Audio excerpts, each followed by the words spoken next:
বিলাসীপাৰাত অৰুণোদয় আঁচনিৰ নামত ভয়ংকৰ দুৰ্নীতিৰ অভিযোগ। অৰুণোদয় আঁচনি দিয়াৰ নামত উৎকোচ সংগ্ৰহৰ অভিযোগ। গাঁও পঞ্চায়তৰ সচিবৰ বিৰুদ্ধে উত্থাপন হৈছে এই অভিযোগ। সামাজিক মাধ্যমত ভাইৰেল হৈছে উৎকোচ সংগ্ৰহ কৰাৰ দৃশ্য। বিলাসীপাৰা সমজিলাত মাছানিৰ আলগা গাঁও পঞ্চায়তত এই ঘটনা সংঘটিত হৈছে। পঞ্চায়তখনৰ সচিব অভিজিৎ শৰ্মাই হিতাধিকাৰীৰ পৰা উৎকোচ সংগ্ৰহ কৰাৰ ভিডিঅ' এতিয়া ভাইৰেল হৈ পৰিছে। পঞ্চায়তখনৰ সচিব অভিজিৎ শৰ্মাই হিতাধিকাৰীৰ পৰা 2,000 পৰা 3,000 টকা সংগ্ৰহৰ অভিযোগ উত্থাপিত হৈছে।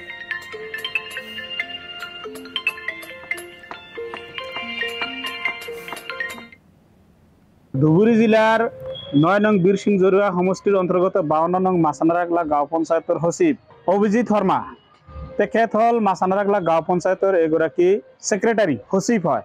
তেখেতে অৰুণোদয় আঁচনিৰ নামত যেটো আপোনাৰ পুৰণি আঁচনি অৰুণোদয়ৰ 0.1 আৰু 0.2 যি ডকুমেণ্ট ভেৰিফিকেশ্যন নামত মাছানাৰাগলা গাঁও পঞ্চায়তৰ প্ৰতিজন বেনিফিচিয়াৰীৰ পৰা 2,000-3,000তকৈ অধিক টকা সংগ্ৰহ কৰিছে অবৈধভাৱে।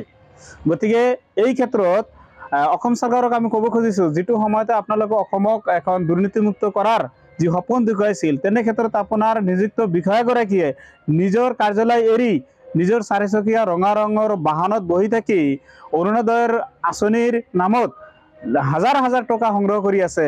এইটো কি সূচাইছে? আপোনালৈ আমি অসম চৰকাৰৰ যিগৰাকী খাদ্য আৰু অসামৰিক বিষয়া মন্ত্ৰী আৰু ধুবুৰী জিলাৰ উপায়ুক্ত মহোদয়ক আমি দৃষ্টিগোচৰ কৰিছোঁ, দাবী জনাইছোঁ যে এইগৰাকী সচিবৰ বিৰুদ্ধে এক হাইলি ইনকুৱাৰী হ'ব লাগে। ইনকুৱাৰী কৰি পেলাই যাতে তেখেতে অনাগত দিনত যাতে এনেকুৱা দুৰ্নীতিত লিপ্ত হ'ব নোৱাৰে আৰু মাছানাৰাগলা গাঁও পঞ্চায়তৰ প্ৰত্যেকজন নাগৰিকৰ পৰা যাতে ক্ষমা খোজে তাৰ বাবে আমি অনুৰোধ জনাইছোঁ।